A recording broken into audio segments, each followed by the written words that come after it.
Hello, friends, and welcome back to r/ProRevenge. Let's start our video with a little revenge story to warm you up. But before we begin, don't forget to subscribe to our channel if you're new here and turn on notifications so you don't miss a new video every single day. Here we go. Won't let me onto your property? Fine. I work in an area where 90% of the property is state-owned. We're in the process of finishing up a $7 million construction project. The tenants next door asked if we would install a drainage inlet as it floods terribly because there's a large low spot. I'm talking a foot of water in an area the size of a football field. The inlet would tie into the new drainage system on my site.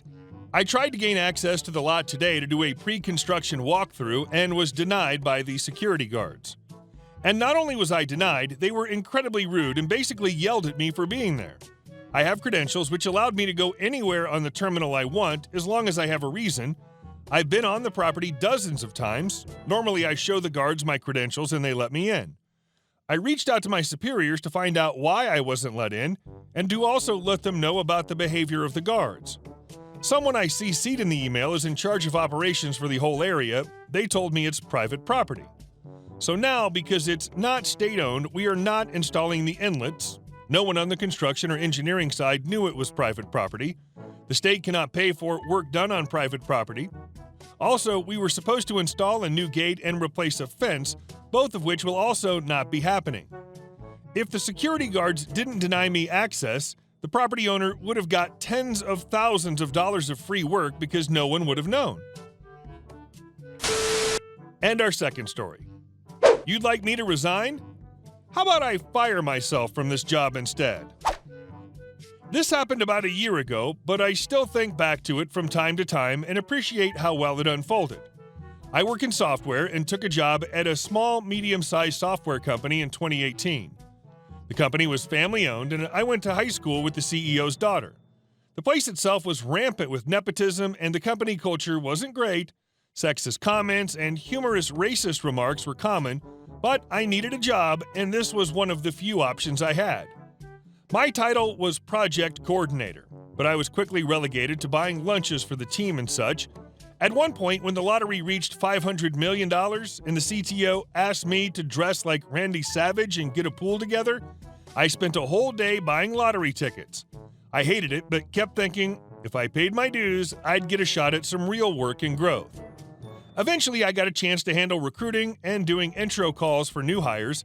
It was brutal, but yet again, I kept pushing through. It was a 6-month contract to hire situation, and they made me an offer which I was able to negotiate from $40K to $55K, which felt like validation finally. Sadly, nothing changed after this.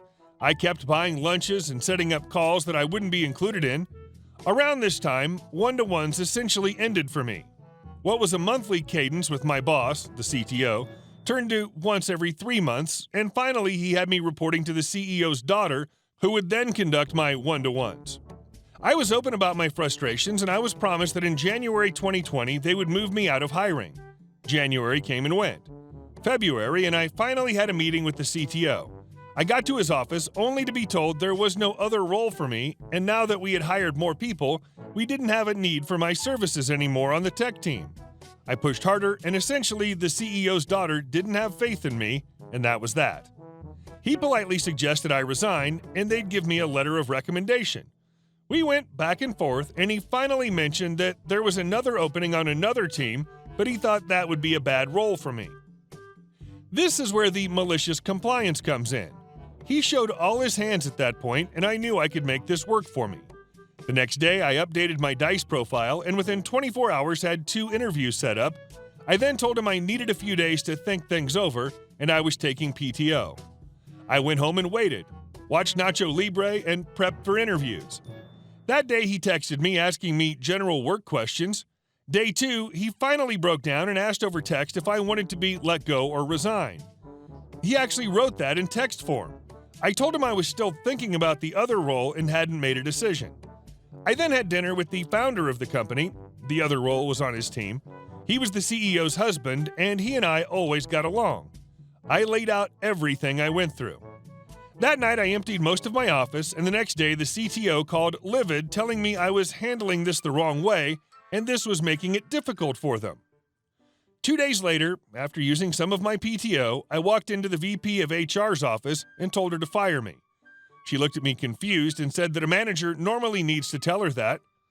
I showed her printed out screenshots of our texts and a log of my one-to-ones, citing that if they were firing me for cause, then you'd think this would look more consistent. Fallout. I was fired, and at this point I had a job lined up already. Shutdown hit, and that offer was delayed, but because I was fired, I could claim unemployment.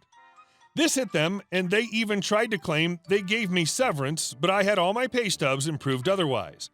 The CEO's daughter straight up stopped talking to me, and they ended up giving up their office and moving into a co-working space. I got a job as a legit PM at a Fortune 50 software company. I bought a Lincoln. My life is 100 times better. My parents voted for the first time this year, and I went with them. They live close to that co-working space, and with as much salt as possible, I linked up with a few folks I actually liked at the company, and they told me to come over.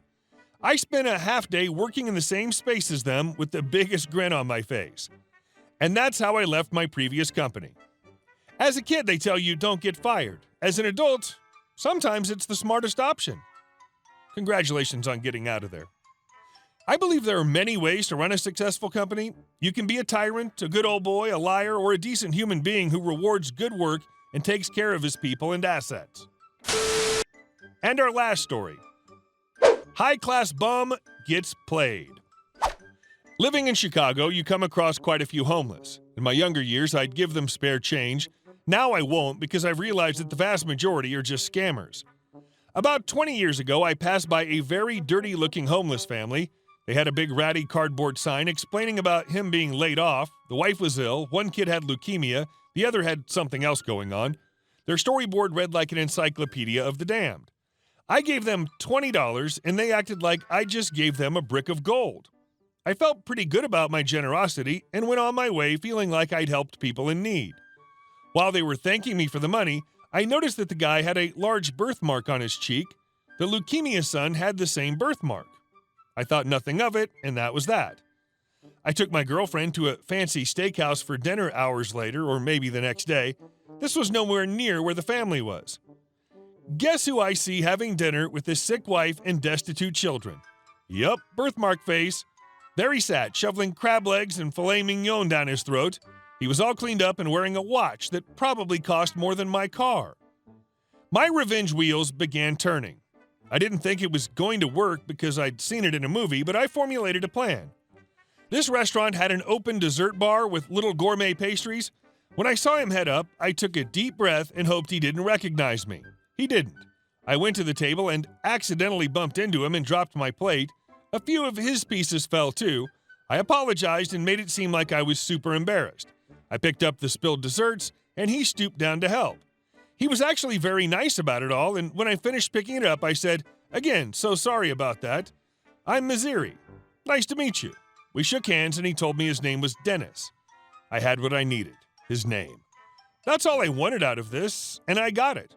We chatted a moment, and as we chose our desserts, and before we went back to our respective tables, I said, "Thanks for understanding and helping me pick it all up." That wasn't a planned comment, but it played into my revenge so perfectly later on. We finished eating, and it was time to see if I could pull it off. My girlfriend and I stood up, got our coats on, and were ready to haul butt. The bill was for a little over $150. I told our waitress that my Uncle Dennis was going to pay for our meal and pointed to Dennis. She thought for a second and said, "That'll be fine, but let me check with him." My heart sank. Then I thought of the last thing I said to him. Before our waitress started to walk over, I yelled across the restaurant, "Hey Dennis, catch you later. Thanks for picking that up." I laughed, he laughed, and he waved goodbye as he quietly said, "No problem. It's the least I could do." The waitress was convinced and put our bill back in her pocket. I gave her a $100 tip, assuming he'd stiff her once he got the news, and I told her he's usually pretty cheap, so I don't want him stiffing you on the tip. Thankfully, she headed towards the kitchen instead of their table, and my girlfriend and I took off out of there like lightning. Once outside, we sat in the car waiting for him. I wanted to see if he was PO'd, and I wanted to see what kind of car this destitute family got into. About an hour later, they come out looking PO'd. He's ranting and raving, the wife and kids look shocked. I have my window down, but we're pretty far away, and I can't make out everything he's saying, but they start walking towards us, but not directly heading for us. As they get closer, I hear him go on and on about F this place. I did not say I was paying for someone else's effing dinner. $150. What the F? F this place. I definitely feel bad for the waitress, but I gave her a good tip, so I hope that compensated for his lunacy.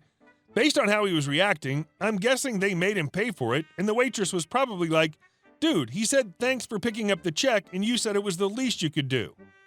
Hopefully some other guests backed up the waitress and management, since I made sure the whole room heard it. And in the end, he and his destitute family climbed into their relatively new S-Class Mercedes and drove off. Destitute my butt. Mini update. The waitress had a very unique name, and I ran into her about 5 years ago. She now works at the Brazilian steakhouse that's a few blocks away from where this restaurant was. I always ask for her when we go there. She doesn't recognize me, and I always leave her a huge tip. I still feel guilty, but I also want to ask her how that all played out. But I know I never will. Hey guys, thank you all for watching the video. I'll see you in the next one.